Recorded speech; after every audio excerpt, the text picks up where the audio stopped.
স্বর্ণ একদিন লোহাক বলতেছে, আচ্ছা তোকেও মানুষে গলিয়ে পিটিয়ে ব্যবহার করার জন্য জিনিস তৈরি করে, আমাকেও গলিয়ে পিটিয়ে ব্যবহার করার জন্য জিনিস তৈরি করে। আচ্ছা তোকে যখন পিটায় তখন এত সাউন্ড করস কেন? তখন লোহা বলতেছে, তোকে যখন পিটায় কি দিয়ে পিটায়? হাতুড়ি দিয়ে পিটায়। হাতুড়িটা কিন্তু লোহার।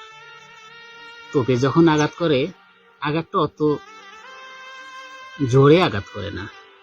আর আমি কিন্তু লোহা, হাতুড়িটাও লোহার।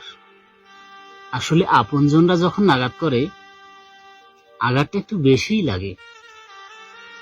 আসলে বাস্তবেই আপনাকে যদি পর মানুষে আঘাত করে, আপনার আঘাতটা অত মনে হবে না। যখন আপনার আপন লোকে আঘাত করবে